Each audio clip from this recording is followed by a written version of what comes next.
നമ്മുടെ നടൻ പൃഥ്വിരാജിൻ്റെ ഒരു പുതിയ പടത്തിൻ്റെ ടീസർ ഇറങ്ങിയിട്ടുണ്ടായിരുന്നു.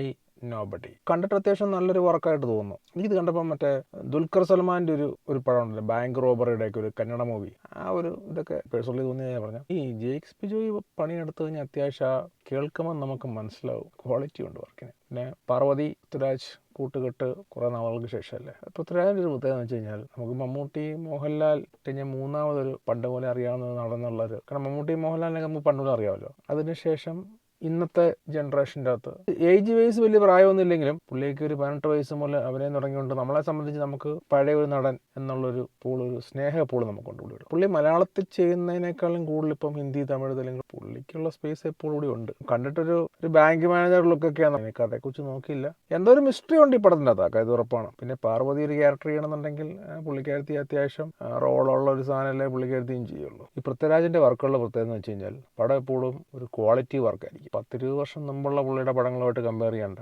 ഇന്നിപ്പോൾ പുള്ളിക്ക് ഇന്ത്യ ഒട്ടാകെ ഒരു മാർക്കറ്റ് ഉണ്ട്, ഒരു പാൻ ഇന്ത്യ നടന്ന് തന്നെ പറയാം. കാരണം പുള്ളി ചെയ്യുന്ന വർക്കുകൾ കാണാൻ ആളുണ്ട്. എൻ്റെ നോർത്തിലൊക്കെയുള്ള പല ഫണ്ട്സിനോട് സംസാരിക്കുമ്പോൾ പ്രത്യേകിച്ച് OTT വന്നേ പിന്നെ പൃഥ്വിരാജിൻ്റെ പടങ്ങളെല്ലാവരും കാണുന്നുണ്ട്. പൃഥ്വിരാജ് ഹിന്ദിയിലൊക്കെ പോയി ചെയ്ത പടങ്ങൾ അത് പലതും ഫ്ലോപ്പായിരുന്നു, പക്ഷേ അത്യാവശ്യം ആൾക്കാർ ശ്രദ്ധിച്ചിട്ടുണ്ട്. എന്താണല്ലോ ഈ പടം ഒരു സക്സസ് ആകുമെന്നാണ് എൻ്റെ പ്രതീക്ഷ. ഒരു ക്വാളിറ്റി വർക്കാണ്, ഫാമിലി ബോണ്ടിങ് ഒക്കെ ഉണ്ട്, എന്തൊക്കെയോ പ്രശ്നങ്ങൾ അനുഭവിക്കുന്ന ഒരു വ്യക്തിയാണ്. ഒരു എംപ്ലോയി ആണെന്ന് തോന്നുന്നു പുള്ളി കണ്ടിട്ട്. ജോലി സംബന്ധമായ എന്തെങ്കിലും ഇഷ്യൂസും കരിയറിൻ്റെ അകത്ത് പ്രശ്നങ്ങളൊക്കെ ഉണ്ടാകുന്നതായിട്ട് ആയിരിക്കും കാണിക്കുന്നത്. പിന്നീട് പുള്ളി അതിൽ നിന്ന് സർവൈവ് ചെയ്ത് പുള്ളി ഒരു പവർഫുൾ പേഴ്സണായി മാറുന്നതായിരിക്കാം. രാജുവിനെ സംബന്ധിച്ച് രാജു വല്ലപ്പോഴൊക്കെ അഭിനയിക്കാറുണ്ട്, ഡയറക്ഷനും ഉണ്ട്, അതിനൊപ്പം തന്നെ ആക്ടിങ് കൂടെ പുള്ളി കൊണ്ടുപോകുന്നുണ്ട്. പ്രൊഡക്ഷൻ ഉണ്ട്, സർവകലാ വല്ലഭൻ. പ്രൊഡക്ഷൻ, ആക്ടിങ്, ഡയറക്ഷൻ, സ്ക്രിപ്റ്റും പുള്ളി അധികം താമസിക്കാൻ തുടങ്ങുമായിരിക്കും. സാധാരണ നെപ്പോകൾ വരുമ്പം നെപ്പോ കിഡ്സ് അവരെ ആരെല്ലാം പുഷ് ചെയ്ത് വിടുക. രാജുവിനെ പുഷ് ചെയ്തിട്ട് രാജുവും കയറിപ്പോയി. എത്രയോ പേരെ പുഷ് ചെയ്യുന്നുണ്ട്, പക്ഷേ എല്ലാവരും ഒന്നും കയറിപ്പോകുന്നില്ലല്ലോ. കഴിവൂടെ കാണും, പുഷ് എത്ര കൂടെ. രാജുവിനെ സംബന്ധിച്ചൊക്കെ രാജുവിന് ജസ്റ്റ് ഒരു പുഷിൻ്റെ ആവശ്യം വന്നുള്ളൂ. പല നടന്മാരും അവരുടെ മക്കളെ ഇങ്ങനെ ഇപ്പോഴും 10-20 വർഷമായിട്ട് പുഷ് ചെയ്തുകൊണ്ടിരിക്കുക, ഒരു പ്രയോജനമില്ല. എനിക്ക് വളരെ ഇഷ്ടപ്പെട്ട ഒരു ആക്ടറാണ്.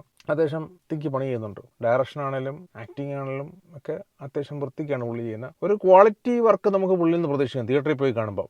രാജു എന്ന് പറഞ്ഞ ബ്രാൻഡ് കാണുമ്പോൾ തന്നെ ഒരു ക്വാളിറ്റി വർക്ക്, തട്ടിക്കൂട്ടല്ല എന്ന് നമുക്കറിയാം പുള്ളിയുടെ പടം. ആ കാര്യത്തിൽ ഗ്യാരണ്ടിയാണ്. പിന്നെ തിയേറ്ററിൽ ആൾ കയറുക, എല്ലാവർക്കും ഇഷ്ടപ്പെടുക, അത് മൗത്ത് പബ്ലിസിറ്റി വഴി എല്ലാവരോടും എത്തുക, പടം ഒരു പൂർണ്ണ സക്സസിലോട്ട് പോവുക, 100 കോടി ക്ലബിലോട്ട് പോവുക, ഇതൊക്കെ ഭാഗ്യമാണല്ലോ. ഈ പടം ഒന്ന് പോയി കണ്ടാലോ എന്ന് ഞാൻ ആലോചിക്കുന്നുണ്ട്. ഒത്തിരി നാളായി പൃഥ്വിരാജിൻ്റെ ഒരു പടം തിയേറ്ററിൽ പോയി കണ്ടിട്ട്.